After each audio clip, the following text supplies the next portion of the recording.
Hi friends, welcome to Diya Samayal. இன்னைக்கு என்ன சமைக்க போறோம்னா காலிஃப்ளவரும் உருளைக்கிழங்கும் வச்சு ரெஸ்டாரண்ட் ஸ்டைலில் ஒரு சூப்பரான கிரேவி தான் பண்ண போகிறோம். இந்த கிரேவி நம்ம சப்பாத்தி பரோட்டா கூட வச்சு சாப்பிட்டா அவ்வளோ டேஸ்ட்டாக இருக்கும். அது மட்டும் இல்லாமல் எல்லா வகையான புலாவ் ரைஸுக்கும் இது சூப்பரான சைட் டிஷ். வாங்க எப்படி செய்கிறதுன்னு பார்க்கலாம்.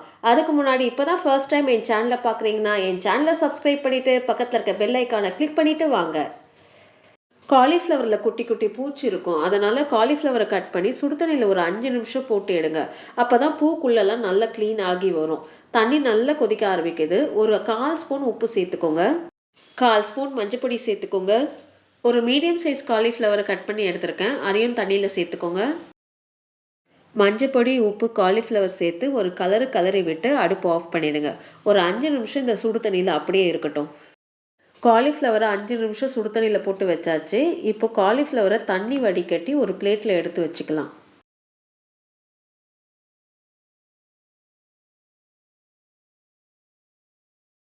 எல்லா பூவையும் நல்லா வடிகட்டி ஒரு பிளேட்டுக்கு மாற்றி வச்சாச்சு. இப்போ இது ஒரு ஓரமாக வச்சுக்கோங்க.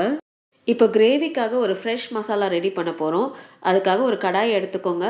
1 டேபிள் ஸ்பூன் எண்ணெய் சேர்த்துக்கோங்க.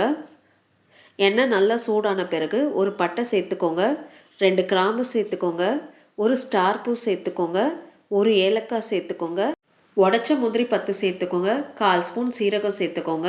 எல்லாத்தையும் சேர்த்து ஒரு 30 செகண்ட் இந்த எண்ணெயில் நல்லா வதக்கி விடுங்க. ஒரு 30 செகண்ட் நல்லா வறுத்து விட்டாச்சு. இப்போ இதில் 1 இன்ச் அளவுக்கு இஞ்சை துண்டு துண்டாக நறுக்கி எடுத்திருக்கேன், 10 பல்லு பூண்டு எடுத்திருக்கேன், ஒரு பெரிய பச்சை மிளகாவை நறுக்கி எடுத்திருக்கேன். இது 3 கடாயில் சேர்த்துக்கோங்க. சின்ன வெங்காயம் ஒரு 10லேருந்து 15 எடுத்திருக்கேன், கிராம்னு பார்த்தா 100 கிராம் இருக்கும். அதை கடாயில் சேர்த்துக்கோங்க. எல்லாத்தையும் சேர்த்து நல்லா கிளறி விடுங்க. சின்ன வெங்காயம் லைட்டாக கலர் சேஞ்ச் ஆகி வர அளவுக்கு நல்லா வதக்கி விடணும். சின்ன வெங்காயம் நல்லா வதங்கி லைட்டாக அதோடைய கலர் சேஞ்ச் ஆகி வருது. இப்போ இதில் 2 மீடியம் சைஸ் தக்காளியை கட் பண்ணி எடுத்திருக்கேன், அதை இதில் சேர்த்துக்கலாம். தக்காளி சேர்த்து ஒரு 30 செகண்ட் நல்லா வதக்கி விட்டுக்கோங்க.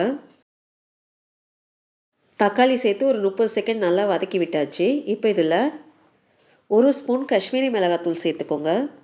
காஷ்மீரி மிளகாத்தூள் சேர்த்து ஒரு 30 செகண்ட் நல்லா வதக்கி விட்டுக்கோங்க. அடுப்பை லோ ஃப்ளேமில் வச்சுக்கோங்க, நம்மளுக்கு இல்லைன்னா கருகிடும். காஷ்மீரி மிளகாத்தூள் சேர்த்து ஒரு 30 செகண்ட் நல்லா வதக்கி விட்டாச்சு. இப்போ அடுப்பை ஆஃப் பண்ணிவிடுங்க. இப்போ இதை நல்லா ஆற விடலாம்.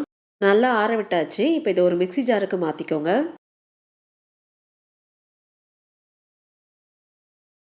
கொஞ்சம் தண்ணி விட்டு நல்லா மசியாக அரைச்சி எடுத்துக்கலாம். நல்லா மசியாக அரைச்சி எடுத்துட்டேன். இப்போ இது ஒரு ஓரமாக வச்சுக்கோங்க. நம்ம மசாலா வறுத்த அதே கடாயில் நம்ம கிரேவி செய்ய ஆரம்பிச்சிடலாம். அடுப்பை பற்ற வச்சுக்கோங்க. கடாய் நல்லா சூடான பிறகு 3 டேபிள் ஸ்பூன் எண்ணெய் சேர்த்துக்கோங்க. எண்ணெய் சேர்த்து நல்லா சூடான பிறகு ஒரு 1/4 ஸ்பூன் சோம்பு சேர்த்துக்கோங்க. போட்ட சோம்பு நல்லா பொரியுது. இப்போது ஒரு பெரிய சைஸ் வெங்காயத்தை நல்லா பொடிசாக நறுக்கி சேர்த்துக்கோங்க. வெங்காயம் லைட் ப்ரௌன் கலர் சேஞ்ச் ஆகிற அளவுக்கு நல்லா வதக்கி விடணும். வெங்காயம் எண்ணெயில் நல்லா வதங்கி அதோடைய கலரும் நல்லா சேஞ்ச் ஆகி வந்திருக்கு. இப்போ இதில் 2 மீடியம் சைஸ் உருளைக்கிழங்கு தோல் சீவி சின்ன சின்ன பீசஸாக கட் பண்ணி எடுத்திருக்கேன், அதை இதில் சேர்த்துக்கலாம். உருளைக்கிழங்கு சேர்த்து ஒரு கலரி விடுங்க. ஒரு கலரி விட்ட பிறகு 1 ஸ்பூன் மிளகாத்தூள் சேர்த்துக்கோங்க, 1/2 ஸ்பூன் தனியாத்தூள் சேர்த்துக்கோங்க, 1/4 ஸ்பூன் மஞ்சப்பொடி சேர்த்துக்கோங்க, 1/2 ஸ்பூன் சீரகத்தூள் சேர்த்துக்கோங்க, 1/2 ஸ்பூன் மிளகுத்தூள் சேர்த்துக்கோங்க.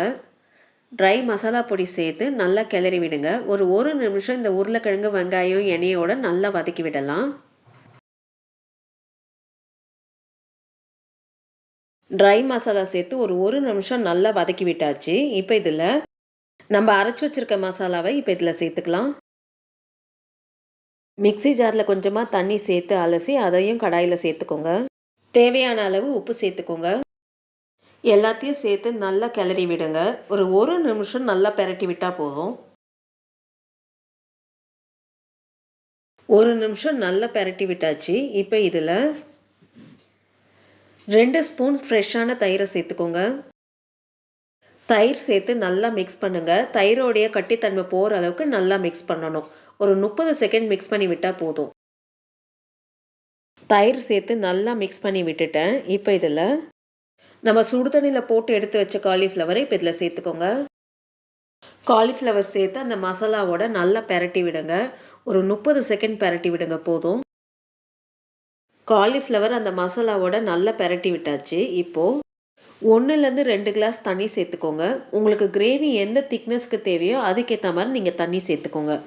நான் செமி கிரேவி தான் பண்ண போகிறேன். அதனால் 1 கிளாஸ் தண்ணி நான் இங்கே சேர்த்துக்கிட்டேன். தண்ணி சேர்த்து நல்லா கிளறி விடுங்க. தண்ணி சேர்த்து நல்லா கிளறி விட்டாச்சு. இப்போது மூடி போட்டு ஒரு 5 நிமிஷம் மீடியம் ஃப்ளேமில் இது நல்லா வேக விடலாம். அப்பப்போ மூடியை திறந்து கிளறி விட்டுக்கோங்க, இல்லைனா அடி பிடிச்சிரும். 5 நிமிஷம் நல்லா வேக விட்டாச்சு. இப்போ மூடியை திறந்து பார்ப்போம்.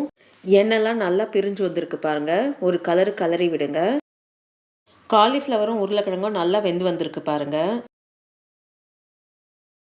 கிரேவியை நல்லா கலரி விட்டாச்சு. இப்போது 1 ஸ்பூன் கஸ்தூரி மேத்தின்றது காஞ்ச வெந்தயக்கீரை தான். நம்மளுக்கு கடையில் ரெடிமேடாகவே கிடைக்கும், அதை வாங்கிக்கோங்க. கஸ்தூரி மேத்தி இலையை உள்ளங்கையில் வச்சு நல்லா கசக்கி தூவி விட்டுடுங்க. கஸ்தூரி மேத்தி போட்டு செய்கிறனால கிரேவியோடைய ஃப்ளேவர் ரெஸ்டாரண்ட் ஸ்டைலில் இருக்கும். கஸ்தூரி மேத்தி இல்லைன்னா நீங்கள் கொத்தமல்லியை கூட பொடிசாக நறுக்கி சேர்த்து ஒரு கலரி அடுப்பு ஆஃப் பண்ணிவிடுங்க. காலிஃப்ளவர் உருளைக்கிழங்கு வச்சு ரெஸ்டாரண்ட் ஸ்டைலில் ஒரு சூப்பரான கிரேவி பண்ணியாச்சு. இந்த வீடியோ உங்களுக்கு பிடிச்சிருந்தா லைக் பண்ணுங்கள், ஷேர் பண்ணுங்கள். அப்படியே உங்களுடைய கருத்துக்களை எனக்கு கமெண்ட் பண்ணுங்கள். மறக்காமல் என் சேனலை சப்ஸ்கிரைப் பண்ணுங்கள். நன்றி, வணக்கம்.